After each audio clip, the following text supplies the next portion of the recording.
In 1887, every family living in the hollows of central Appalachia already knew how to feed themselves through a winter with no grocery store, no refrigeration, and no cash on hand.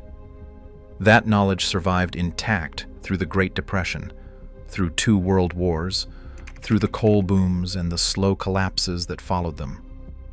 Then, in the decades after 1950, the commercial food industry moved into the region. The extension offices rewrote their handbooks, and one of the most complete self-sufficiency systems ever built on American soil got quietly reclassified as a symptom of poverty. What you are about to hear is not folk history or regional nostalgia. It is a complete food architecture, one that worked under conditions that would empty modern supermarket shelves within 72 hours. And there is one piece of it, a single preservation technique passed between women in mountain kitchens across Kentucky and Tennessee that almost nobody outside those counties still practices correctly. That piece is coming. But first you need to understand the whole structure it sits inside, because the technique only makes sense once you see what it was designed to do. Here is what this system costs you in its absence. The average American household now spends roughly 11% of its annual income on food, which for a median household runs above $9,000 a year. And that number climbs every time a drought in California or a disruption in the distribution network ripples through the supply chain. You are one weather event away from empty shelves, and you already know this, because you stood in a stripped aisle in 2020 and felt something shift beneath the ordinary rhythm of your week. That feeling was accurate. The Appalachian family did not experience that particular kind of helplessness, not because they were fortunate, but because they had not handed their food supply to anyone else to manage. The mountain terrain that outside observers described as a liability, thin acidic soil, steep terrain, short-growing windows, was precisely the pressure that forced a more sophisticated response. You do not survive a Blue Ridge winter on improvisation. The system that developed across generations had 4 interlocking components. The garden produced what the soil would yield, primarily corn, beans, potatoes, and tomatoes. The forest provided protein and fat through hog foraging, wild game, and plants that most people today would walk past without recognizing. The smokehouse and root cellar extended the harvest across all 12 months. And the community provided the labor surges that no single family could sustain alone. Remove any one of those 4 components and the system fails. The commercial food industry did not replace that system with something better. It dissolved it piece by piece and sold each piece back separately at a markup. The hog stood at the financial and nutritional center of the Appalachian household, and the way mountain families managed their animals was a model of resource efficiency that no modern operation has improved upon. Each spring, farmers turned their hogs into the forest. The animals fed themselves for 6 months on chestnuts, acorns, roots, and whatever the forest floor offered, at 0 cost to the family. By late autumn, a hog that had required almost no investment to raise was worth everything. A single animal provided lard for cooking, salt pork for the skillet, smoked shoulder for winter protein, rendered fat for preserving additional cuts, and scraps for soap. Ronnie Lundy, the Appalachian food writer who has spent decades documenting mountain foodways, describes the smokehouse as the mountain family's savings account, and the comparison holds up precisely. A well-stocked smokehouse entering December represented security through April. The smokehouse itself was often the only locked building on the farm, and that detail carries weight. Mountain families trusted the weather, trusted the soil, trusted their neighbors. The meat they trusted to a lock. Filling that smokehouse was also not a solitary operation. Hog killing happened between Thanksgiving and Christmas, before mountain snows closed the hollows and made each ridge its own island, and it required coordinated neighborhood effort. One family's slaughter day became a community event, with neighbors arriving before dawn, each carrying a specific skill. Men handled the slaughter and the heavy cuts. Women rendered lard, packed casings, and managed the salt, and children carried water and firewood from first light until the work was finished. By nightfall, every family present had contributed labor, and every family present returned home with meat. This arrangement operated not as charity, but as a reciprocal labor economy that predated money in the mountains and outlasted the arrival of cash wages by several generations. A community that kills, cures, and distributes its own pork has no reason to buy commercial bacon, and the commercial meat industry understood this clearly. But here's the thing that most accounts of Appalachian food culture understate. The forest was not a supplement to the diet. It was a structural pillar. Ramps, lamb's quarters, creasy greens, sassafras, pawpaw, black walnuts, morel mushrooms, wild strawberries, these were not foraged opportunistically when other food ran short. Mountain families tracked seasonal availability the way a modern household tracks a grocery circular, calendaring each plant's arrival and building meals around what the forest was producing that week.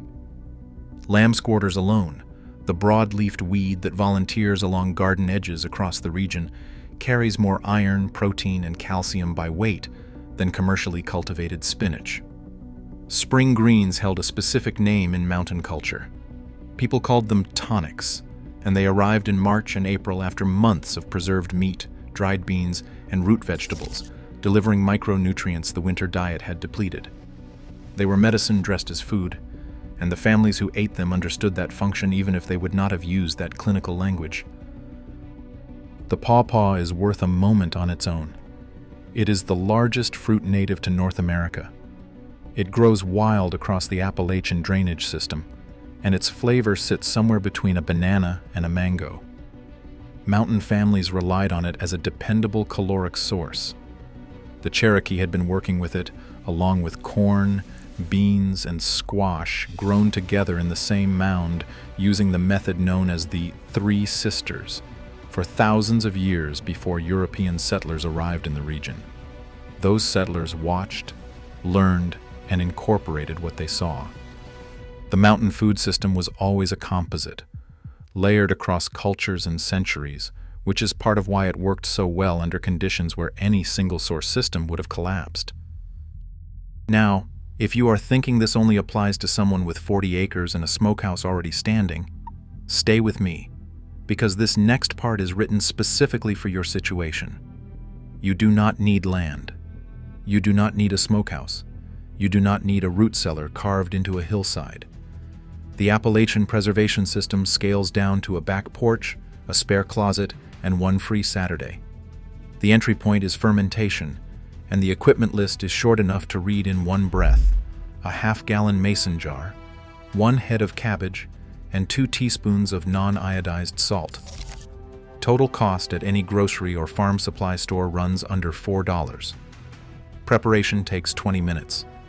The cabbage sits on a countertop for 7 to 14 days, fermenting through a natural bacterial process that increases nutrient availability and produces a preserved vegetable requiring no refrigeration during the fermentation window and storing in any cool, dark space for months once finished.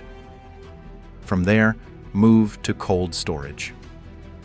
A standard plastic storage bin filled with damp sand, available at any hardware store for under $15, placed in your coolest interior closet or an unheated garage, will hold carrots, beets, turnips, and parsnips for 4 to 6 months without electricity, without a compressor, and without anything mechanical that can fail during a power outage.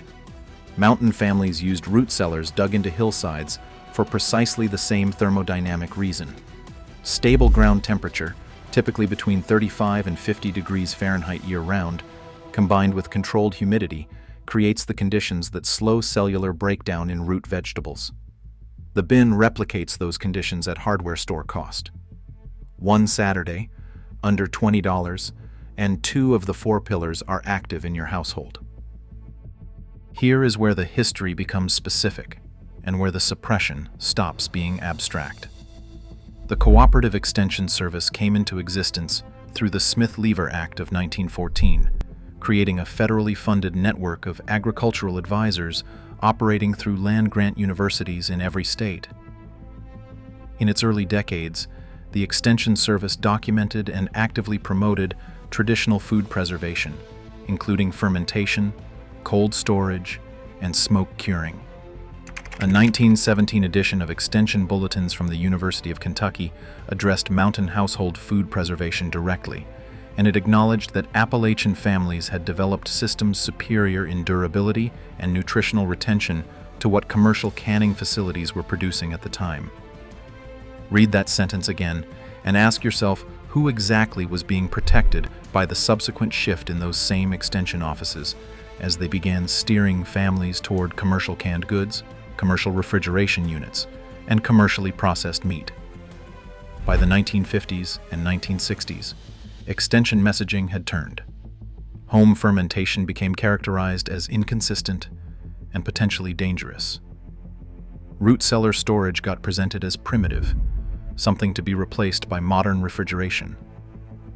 The smokehouse culture that had anchored mountain food security for 2 centuries was reclassified, in the language of development economists working through the Appalachian Regional Commission after its establishment in 1965, not as a functioning infrastructure, but as a marker of underdevelopment. The documentation those economists produced ran to thousands of pages. Very little of it acknowledged that the traditional food system was not a symptom of poverty, but a hedge against it, and a highly effective one. The commercial food industry did not offer mountain families something better. It offered them something more expensive, and then worked to remove the alternative. And that brings us to the technique that almost disappeared entirely. The women who ran Appalachian kitchens carried knowledge about lard that the modern food industry has worked very hard to make sure you associate with health risk rather than preservation science. They did not use lard only as a cooking fat. They used it as a preservation medium, sealing cooked meat inside rendered fat in a method called fat packing, and the chemistry behind it is straightforward. Rendered lard, when it cools over fully cooked meat packed into a clean crock, hardens into an airtight seal. Nothing inside that seal oxidizes. Nothing inside that seal supports bacterial growth.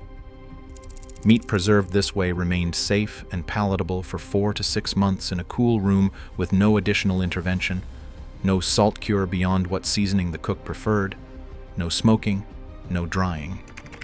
The clearest surviving documentation of this technique appears in a publication called Home Care of Purchased Meats, issued by the USDA Bureau of Human Nutrition and Home Economics in 1943.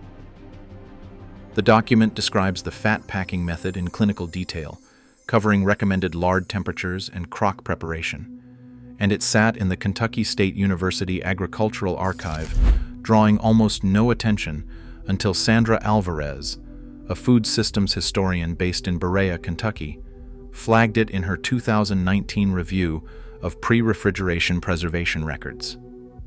Alvarez noted that the technique had been in continuous use in mountain communities for at least 150 years before the USDA committed it to paper, and that its disappearance from mainstream guidance aligned precisely with the post-war expansion of commercial refrigeration sales.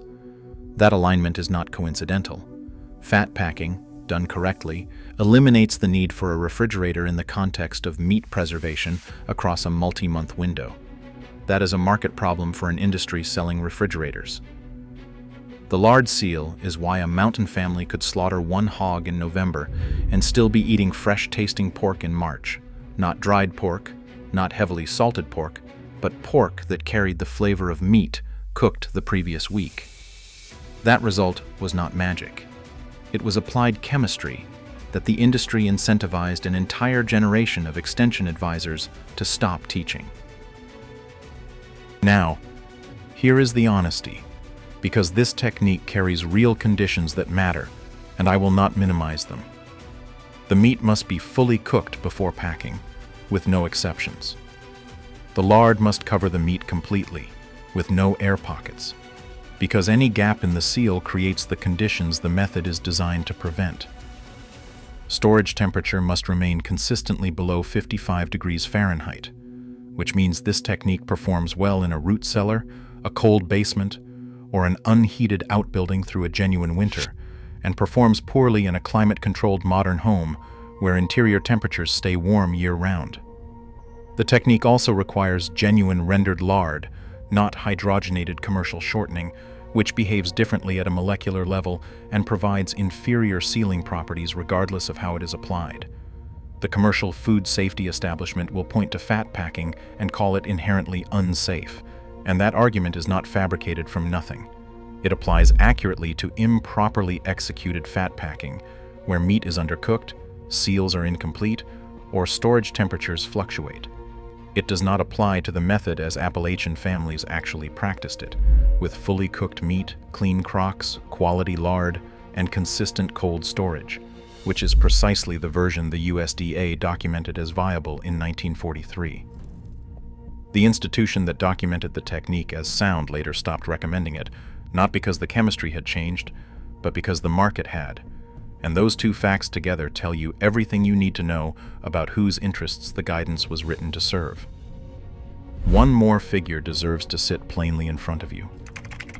According to 2023 data from the Appalachian Regional Commission, drawing on 2020 estimates, approximately 13% of Appalachian residents, which represents around 3.4 million people, live in food-insecure households today, a rate above the national average. In central Appalachian counties, that figure reaches 21.2%. The land has not changed.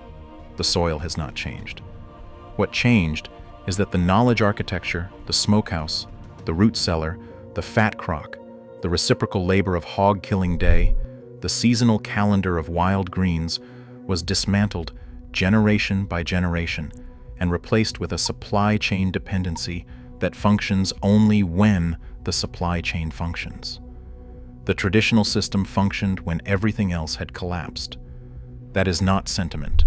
That is a description of engineering performance under stress conditions. And the people who built it across 2 centuries in those mountains deserve to have that engineering recognized for what it was. If you are the kind of person who believes that real practical knowledge has been quietly buried to protect someone else's market share, you already know where the subscribe button is. Next week, the subject is the Appalachian Spring Box, a gravity-fed water collection structure that mountain families use to supply clean, cold water without pumps, without filters, and without a utility bill attached to any of it. There is one material detail in the spring box construction that appears in only a single surviving source, a county agricultural bulletin printed in Letcher County, Kentucky in 1931 and held in exactly one library in the state. Most modern homesteading guides leave that detail out entirely, and that omission is why most attempts at replicating the spring box fail within the first wet season. Subscribe now so that the video reaches you when it goes up. Tell me in the comments what food preservation methods your grandparents or great-grandparents used that you have never seen written about anywhere. Tell me the technique and tell me what region they came from, because what this audience carries has not been indexed on any website or archived in any library. Put it in the comments and I will read everyone.